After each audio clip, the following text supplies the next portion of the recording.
Good evening. I'm Larry Skolnick, the President and CEO of the Memphis Jewish Community Center. On behalf of the Wendy and Avron B. Fogelman Jewish Family Service, it is my pleasure to welcome you to tonight's program. Before I introduce tonight's speaker and program, I want to take just a moment to explain how tonight's program will work. All of your connections have been muted to minimize any background noise or disturbances. Our speaker will be presenting on the topic of how to manage stress and anxiety during these stressful times. After the formal presentation, we will have a question and answer period. If you would please type your questions into the chat section provided here on Zoom, I will go through the questions and present them to our speaker. Please feel free to enter your questions as you think of them, and we will then begin answering those at the end of the formal program. If you are having trouble with the audio here on Zoom, please make sure to adjust the speaker settings on your computer. I also want to remind everyone that Fogelman Jewish Family Service is a resource to all of you, and we are here to assist you in any way possible during the coronavirus pandemic and at all other times.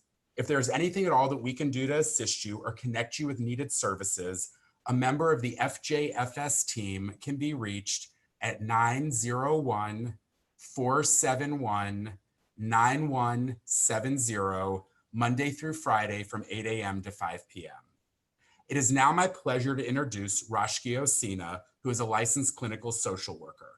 Roshki has 11 years of experience working as a therapist in a variety of settings. She has served as the program manager and lead therapist for Fogelman Jewish Family Service since 2015. Prior to working with FJFS, she worked for Parkwood Behavioral Health Systems. In 2018, Roshki was one of a dozen social workers from across North America selected for the prestigious Meyerhoff Young Leaders Fellowship.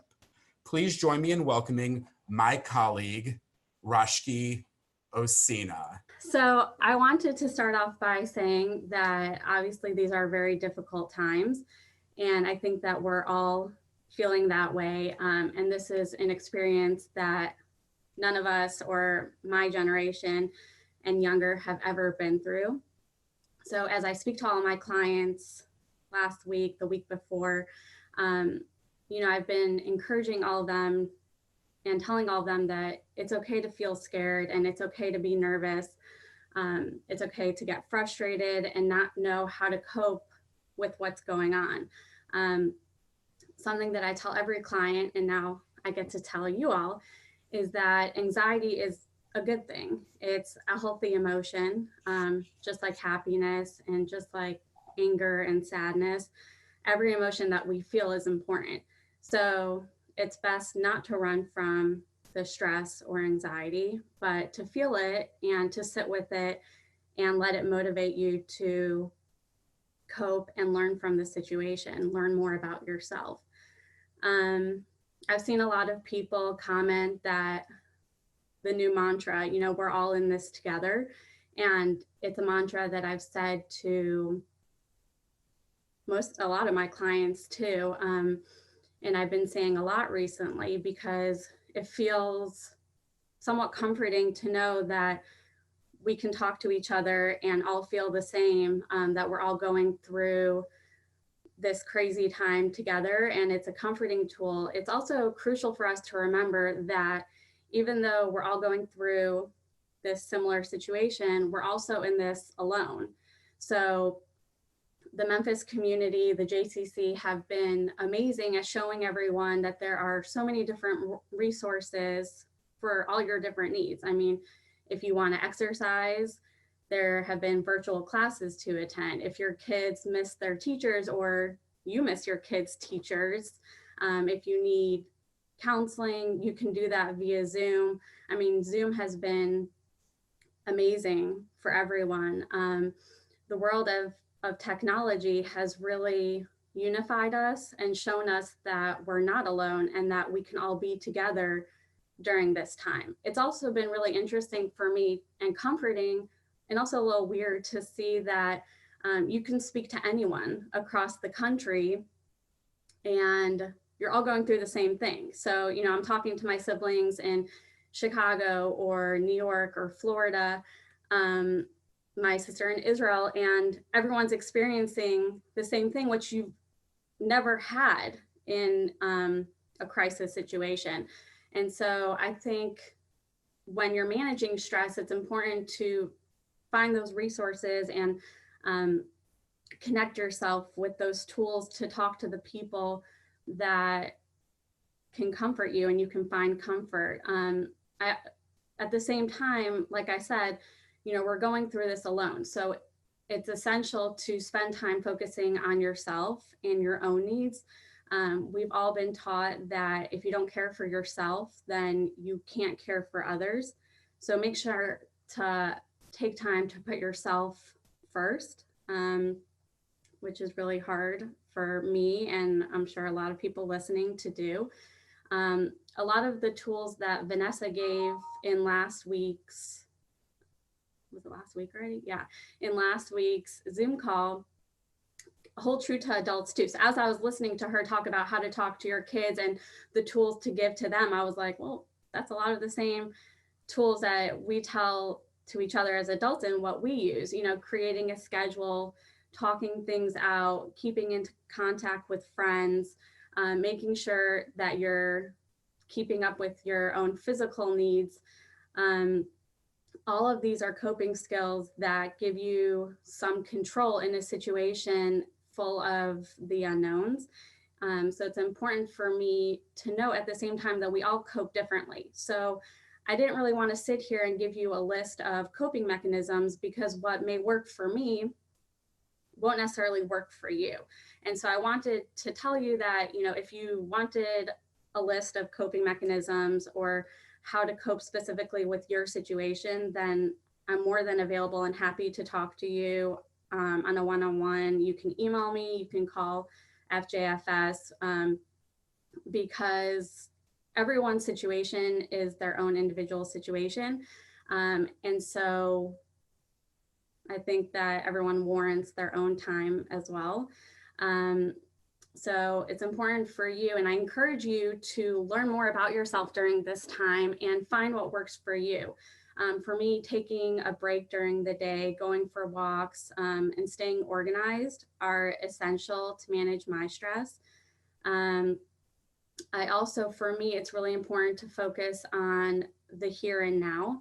So we can only take things one step at a time, or, the saying one day at a time. It doesn't help for you or anyone else to jump months down the line and catastrophize the situation.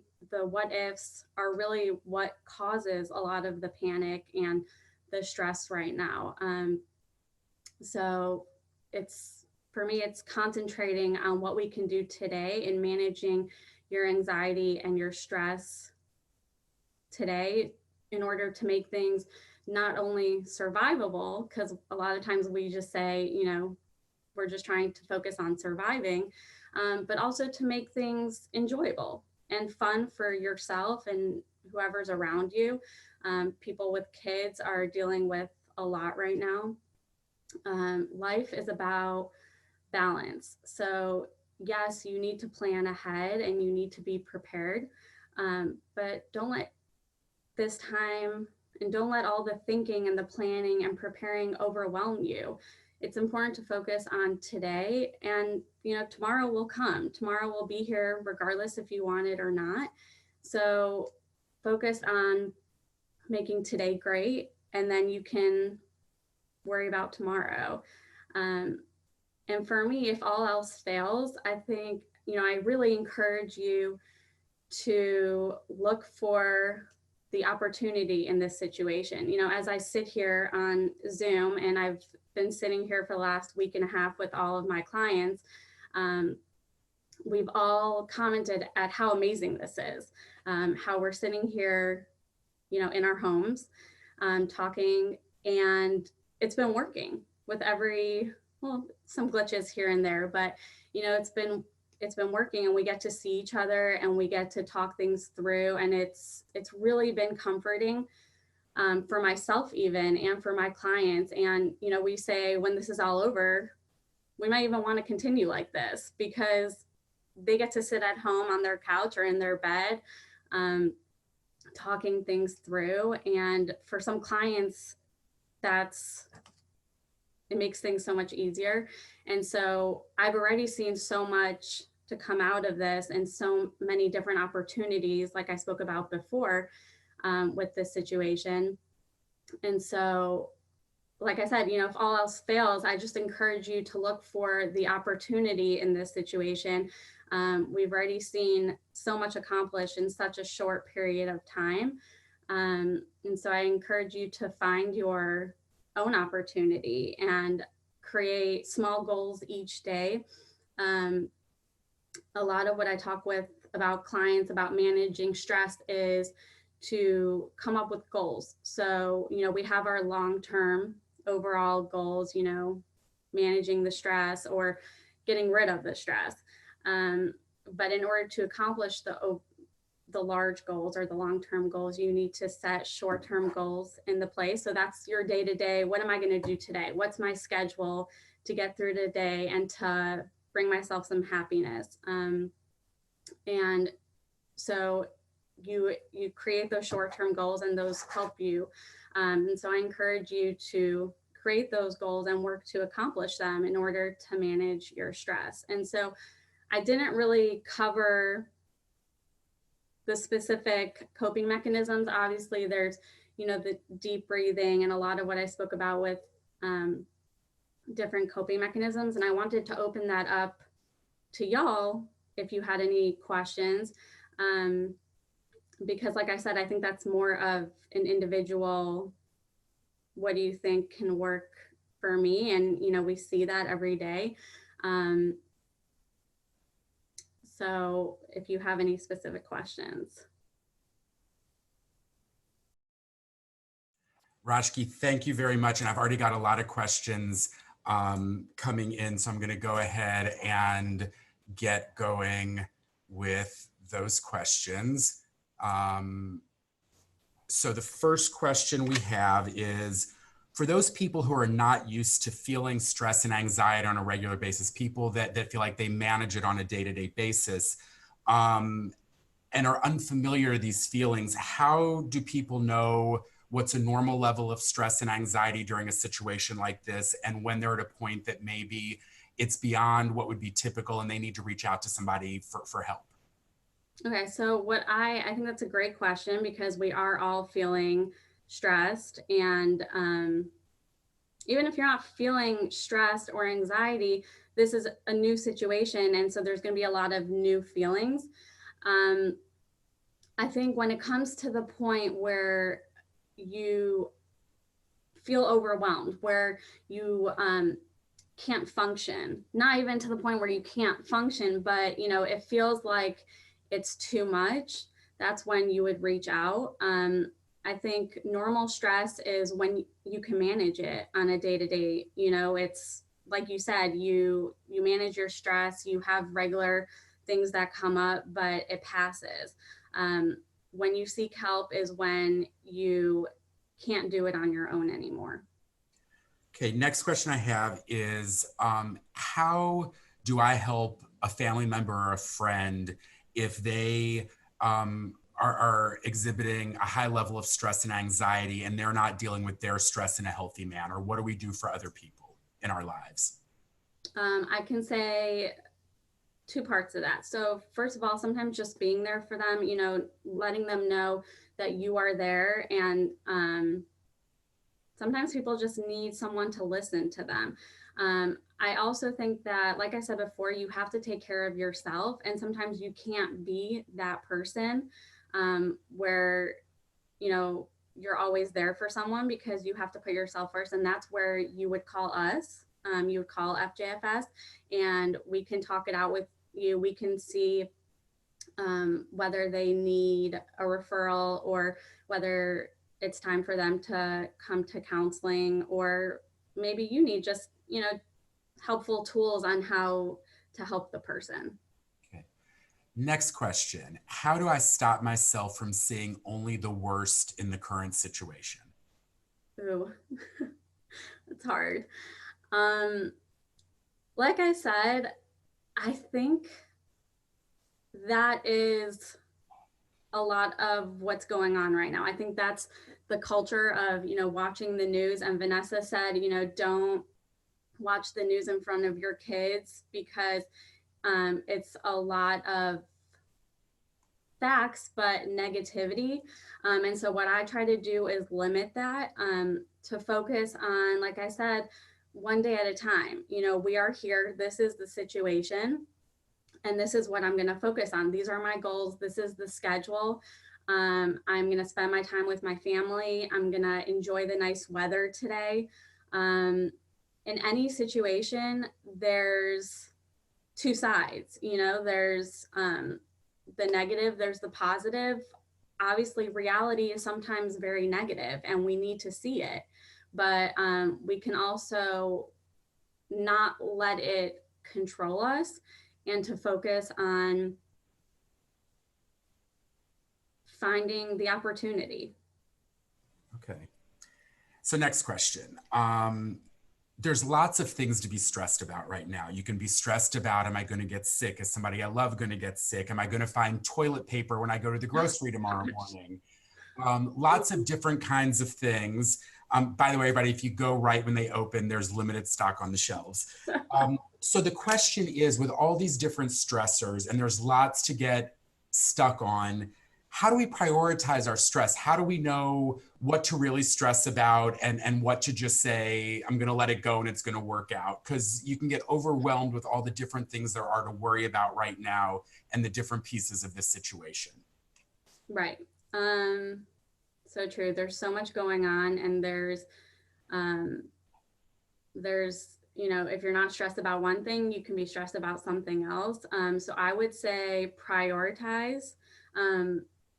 Anytime I have a client come in and they're jumping, from stressor to stressor, from one thing to the next, I ask them to pick the one thing that's the most important to them right now. The one thing that would improve their life, if they focused and worked on that. And so I would tell you to prioritize your needs and what the stressors are, and to focus on that and to focus on coping with that.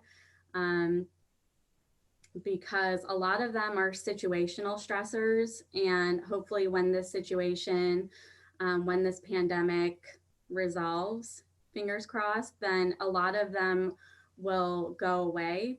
But until that happens, we need to cope on a day-to-day basis. And so instead of letting your mind and body focus on all those different things, to pick the thing that's the most important right now and focus on coping with that. Okay, Rashki, next question.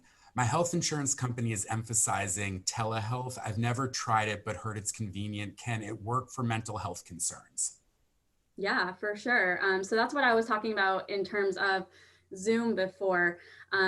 I have to admit, I was not trained in telehealth before this. I have since signed up for a telehealth training.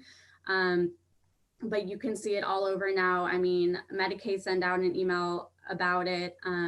And I immediately switched with all my clients to Zoom, and which is telehealth, conversing online with clients.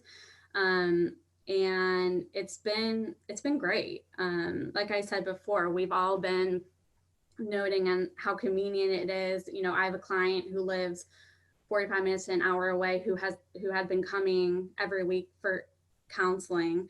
And we're like, wow, I would still want to see you in person, but this is great, especially for those clients who really were just coming in, as a check-in.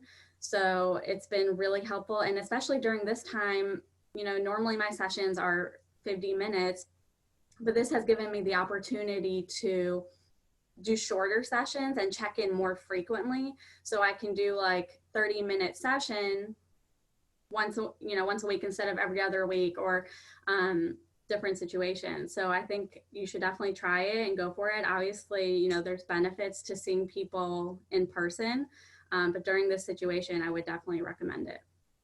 Okay, Rashki, next question. Can stress affect me physically as well as mentally and emotionally? And if so, what should I be looking for?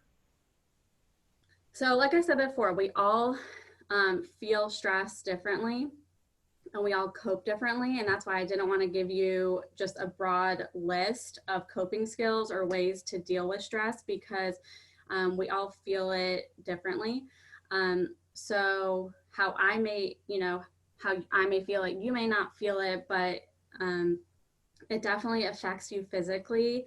They say, not they say, but breathing, um, different tension. And so it definitely, panic attacks are a physical symptom. And so it's definitely a physical impact as well. Thanks, Rashki.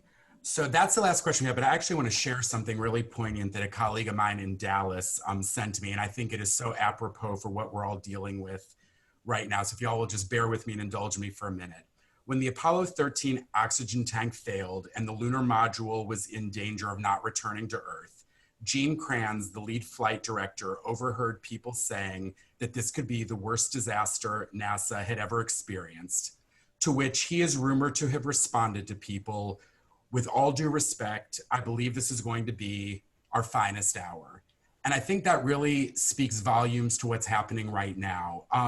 We are in the middle of a national crisis. It is scary, it's stressful. And I think one of the things for me personally that exacerbates my stress and anxiety is when I feel like I have no control over things. There's nothing I can do.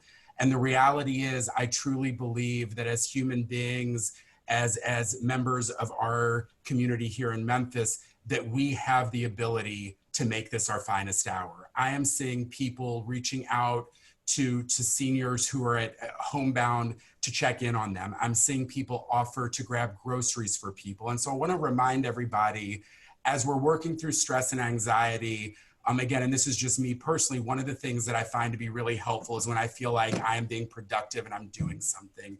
And so I urge everybody to join me in thinking about how this can be our finest hour, what each one of us can do right now to not feel helpless, to not feel like we're in a situation that's spiraling, but to realize that this situation will bring out the best in all of us. This is where we're going to check in on our neighbors. We're going to check in on our friends. We're, those of us that are able-bodied are going to do what we can do to help people who aren't able to get out for basic essential needs. And so I just want to kind of remind everybody to think about what our individual roles can be as we work together as a community in navigating this. I want to thank you, Rashki, for all of your informative information. I want to encourage anybody on this call, if, again, one-on-one, Rashki or any of the other very qualified social workers at JFS can help you individually think about how to manage your stress and anxiety. We want to be there for you, and we are there for you, and we're a phone call away.